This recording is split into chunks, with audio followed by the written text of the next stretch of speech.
Hello friends, good evening. অনেক দিন পর আবার তোমাদের সঙ্গে কথা বলতে এসেছি। কেমন আছো তোমরা? সব ভালোই আছো?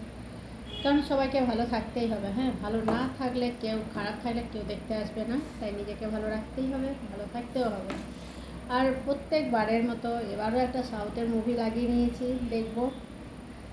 কেন জানি না ভাই। হ্যাঁ, মানে আমি মনে হয় নিজেই প্রবলেম ক্রিয়েট করি। হ্যাঁ, জানি না কেন কোনো মুভি আমার ভালোই লাগে না সাউথের মুভি ছাড়া। মানে এক একটা মুভি হয়তো আমি এতবার দেখে নিয়েছি, মানে বলার বাইরে, যদি নতুন কিছু না পেয়েছি। হ্যাঁ, আবার তোমার যদি কোনোটা যদি হিন্দি ভার্সন না আছে, তাহলে আমি সে তেলেগুড়ি ট্যাংরু ট্যাংরু প্যাংরু প্যাংরু ওই আওয়াজই আমি শুনি।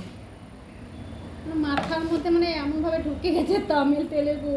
আর কত বছর ধরে জানো তো, তখন প্রথম দেখতে শুরু করেছিলাম ছোটো কাকু, মানে আমাদের ছোটোবেলায়।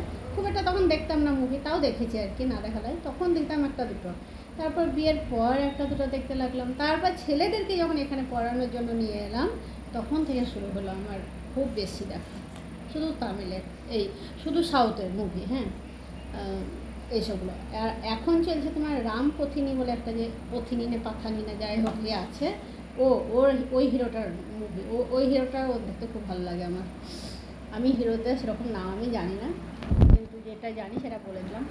না জানা হলেও জানি তাদের। আর করবো রান্না রাত্রে ডিনারে হবে চিকেন হবে। আজকে আনতে গেছে বয়ফ্রেন্ড, চিকেন খাবে বলছে। সেদিনকে রান্নাটা আমার ঠিক মতন হয়নি, মানে ওর পোষায়নি আর কি খেয়ে। হ্যাঁ, তাই আজকে রাত্রেও হবে, রুটি হবে, চিকেন হবে, সেটাই করবো রান্না। আর এই মুভি দেখবো। তো চলো, আর ছেলেরা আছে ওই রুমে। এখন আমি গিয়ে একটু চা বানাবো, চা খাবো, তারপরে রান্না যাব। রান্না করবো না বলেও শান্তি নাই, করতেই হবে যখন নিয়ে